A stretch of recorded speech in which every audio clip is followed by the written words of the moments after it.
Conceito de contestação. A contestação, gente, ela é uma peça muito mais complexa do que a inicial. Por quê? Vou mostrar aqui para vocês. É uma das respostas do réu, não é a única, por quê? Porque você também pode ter ali, por exemplo, a reconvenção, e a reconvenção não depende da contestação. Existem algumas outras questões ali que também não é só especificamente do réu, mas que você também pode apresentar, ok? Então, a contestação, ela é uma das respostas do réu, ela tem previsão legal ali a partir do artigo 335 a 343, esse 343 já é reconvenção, mas eu coloquei aqui por quê? Porque a reconvenção é feita no corpo da contestação, tá? É uma peça formal, essa formalidade está prevista na lei, igual eu coloquei aqui para vocês, existe uma formalidade mínima que você deve seguir aí, e ela se trata de uma peça complexa pelo o princípio da impugnação específica.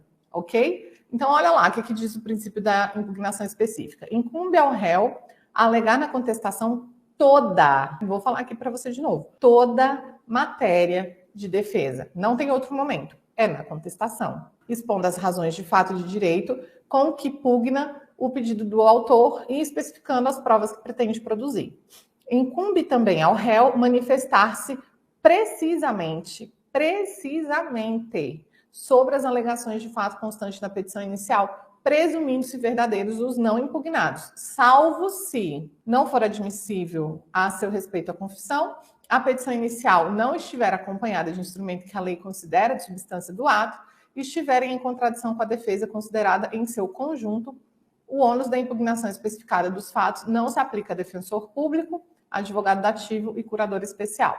Então, se você não está atuando como defensor público, advogado dativo e curador especial, você tem o ônus da impugnação específica. Isso quer dizer que a cada argumento que o autor falar na peça, tá? Você precisa necessariamente impugnar. Se você não fizer a impugnação daquilo, que inclusive é o princípio da eventualidade, se você não fizer a impugnação daquele ponto em específico, pense como verdadeiro, ok? E aí precluiu o seu direito de falar a respeito disso daí, tá bom?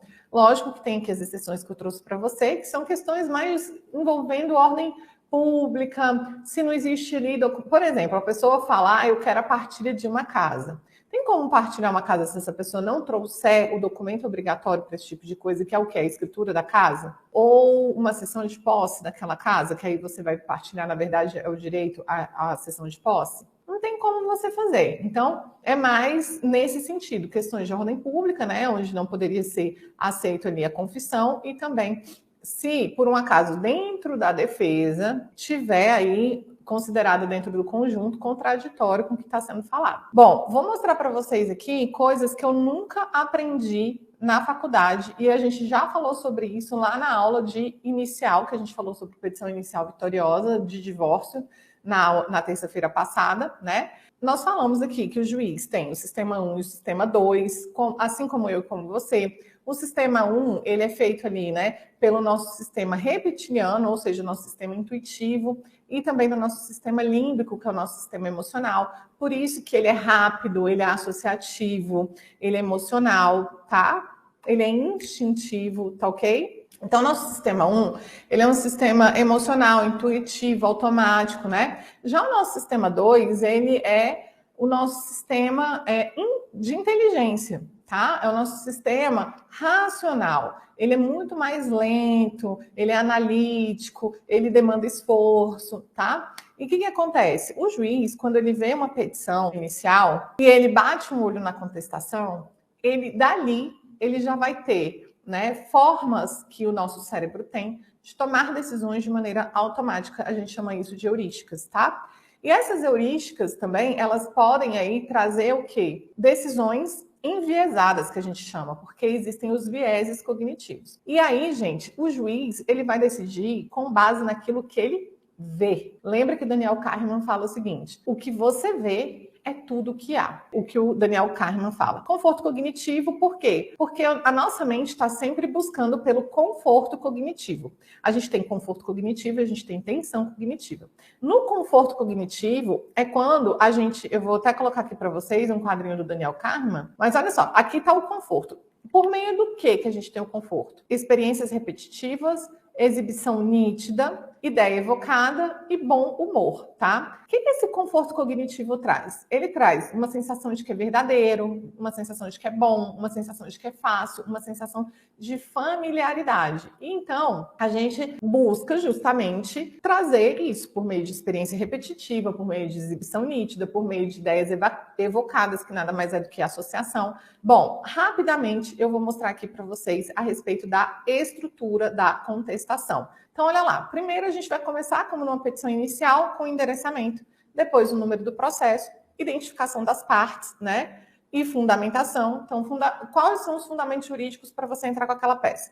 Nomenclatura da peça, que aqui no caso é contestação. Importantíssimo, tópico de tempestividade. É muito importante numa contestação você trazer o tópico de tempestividade, tá bom? Porque uma contestação intempestiva gera revelia, ok? Preliminar e prejudicial de mérito, por que está em amarelinho? Porque se essa preliminar e essa prejudicial de mérito, ela tem o poder de extinguir essa ação antes do juiz adentrar no mérito, eu já coloco ela de cara. E depois que eu começo com os fatos, tá? Agora, se não, é uma preliminar, por exemplo, de valor da causa e tal, não vai influenciar diretamente no resultado, no sentido de extinguir a ação, aí o que eu faço? Eu trago um breve relato, trago a realidade dos fatos e aí sim que eu entro nas preliminares, ok? Coloquei aqui também, ó, assistência judiciária gratuita, tá? Que é importante, eu gosto de trazer logo depois das preliminares, logo para o juiz já ver de cara, então se o cliente tem acesso a isso. Juízo 100% digital também, que hoje a gente tem aí essa possibilidade, ok? Resumo dos fatos. Então, trazer ali quais foram os fatos que o autor alegou e eu gosto de trazer a realidade dos fatos. Aqui está o que ele alegou, aqui é o real, tá? Fundamentos jurídicos, pedidos, protesto de prova, local, data e assinatura. Eu tenho um método. O método desse treinamento é o quê? PEP, preparação, estrutura mestra, página compilada e escrita persuasiva, tá ok? Aqui eu vou mostrar para vocês um pouco a respeito da preparação. E estrutura mestra também, que eu já estou te mostrando. Qual que é a função dessa peça, no que você tem que focar, tá bom? Então, aqui você está vendo preparação e estrutura mestra. Aqui eu vou trazer para vocês a ferramenta de aplicação, então. Quando eu vou mostrar para vocês aqui essa ferramenta. Esse daqui é o mapa da petição vitoriosa. Aqui você tem como cadastrar o seu cliente, tá? Vem aqui para dentro de um cadastro, então eu já fiz aqui vários cadastros fictícios, com o nome da Júlia, com o nome do Magno, com o nome aqui de Maria Aparecida, que é o nome comum. Depois você vem aqui, ó, se eu quiser pesquisar algum dado a respeito de Magno. Vem aqui, clica, já aparece todos os dados dele aqui. Tudo isso aqui é dado fictício, tá bom, gente? Aí eu entro dentro do mapa da contestação. Vem aqui, ó, aqui eu tenho que colocar o nome dele completo. Magno, marido, que eu amo. Foi como eu coloquei aqui. Vai entrar aqui, já vai vir todos os dados dele para cá, tá? Os dados do cliente. Então, para não acontecer de eu perder nada, de eu deixar de falar as coisas importantes, tá tudo aqui para você visualizar. Primeiro, você vai tratar de competência. Por quê? Porque a gente vai ter que falar sobre o endereçamento. Vou colocar aqui, qual que é a competência para eu saber o endereçamento?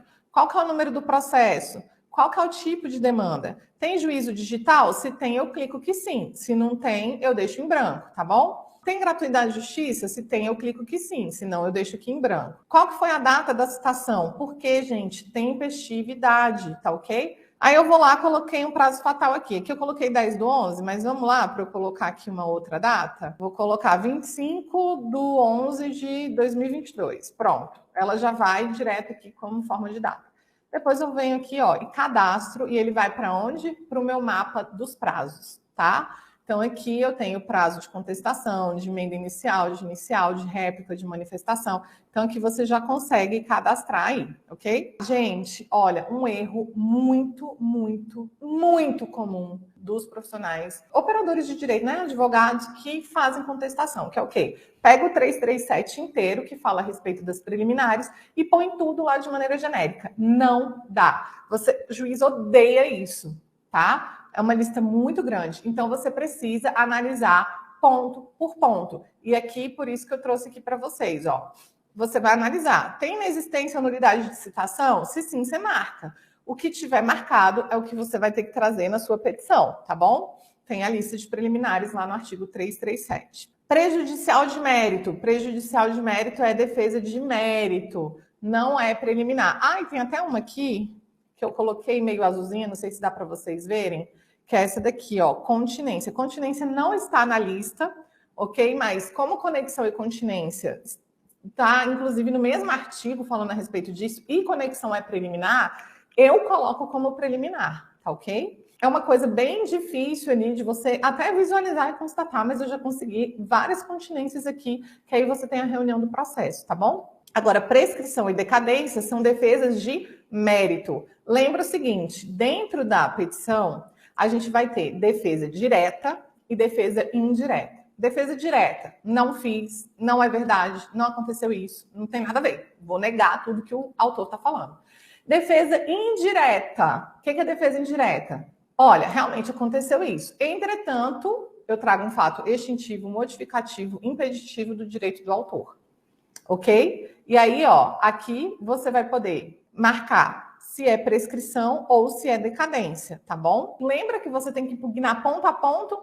Então, falou que o pai tem, trazendo aqui de alimentos, falou que o pai tem possibilidade, falou que o pai ganha 10 mil reais. Eu vou colocando aqui na minha listinha do que ele alegou ali para eu impugnar, ok? E aí eu vou falar, o que é defesa direta? Isso aqui é defesa direta. Isso aqui é minha defesa indireta, tá ok? Tem aqui a parte de precedentes, ou seja, quais são os julgados que essa pessoa trouxe para você ver se são aplicados ou não, e também os que você quer que aplique, ou que seja superado, ou que já foi alterado, enfim, você vai trazer aqui. Quais são as provas que você tem que impugnar, que na contestação também é uma coisa que é muito importante, porque se você não impugnar, vai ser tomado ali como verdade, tá?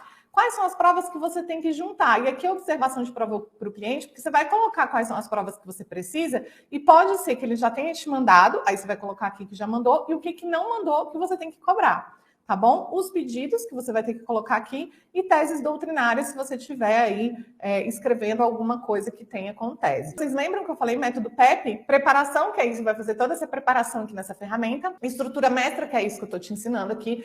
Quem tem teoria tem prática, então eu estou te ensinando toda a parte da teoria. Página compilada, então vou mostrar aqui para vocês na prática como que eu uso aqui, ó, página compilada. O que você vê é tudo que há. Então aqui nessa página compilada é uma contestação, tá ok? Geralmente eu trago na página compilada que vocês vão ver lá dentro do treinamento um quadro comparativo. Mas aqui tinha coisa julgada, tá? Uma preliminar de coisa julgada. Aqui eu fiz essa página compilada mostrando para o juiz, olha, foi protocolado um processo A e também teve o processo D, tem identidade de partes, tem... Por quê? O que ele vê é tudo que há. Então, de cara, ele já cai nessa página compilada aqui com um resumo de tudo, tá? Aquilo que eu falei para vocês, então, ó, endereçamento aqui, ó, o endereçamento já foi aqui em cima, o do outro juízo, identificação das partes, que essa identificação aqui das partes, ela não precisa estar com aquela qualificação, tá bom? Aqui já vem a preliminar. Lembra que eu falei para você que a preliminar eu trago quando ela tem capacidade logo de cara, quando ela tem essa capacidade de extinguir o processo? Venho mostrando tudo para o juiz por meio de visual law. Então, aqui mostrando para ele, né? Olha, o que ele pediu aqui nessa peça, olha o que ele pediu aqui nessa outra, olha a certidão de trânsito em julgado da outra, né? Olha só, os processos foram no mesmo dia, só que em horários diferentes. E aí eu vou mostrando tudo isso para o juiz. Mas não só isso, ó, venho com a tempestividade, aquilo que eu falei para vocês, venho com os fundamentos de mérito, como eu coloquei aqui para vocês, e aqui, ó, nesses fundamentos de mérito, eu já coloco aqui, ó, apenas por amor ao debate. Por quê? Justamente por conta desse princípio da impugnação. Você gostou do conteúdo que acabou de assistir? Esse é um corte de uma aula que acontece aqui no YouTube sempre às terças-feiras, às 8 da noite. O acesso gratuito é apenas para quem está ao vivo. Então, se você quer fazer parte de uma aula tão aprofundada assim, toca em se inscrever e ative o sininho de notificação. E venha para a próxima aula de terça-feira, que o assunto está aí para você na tela.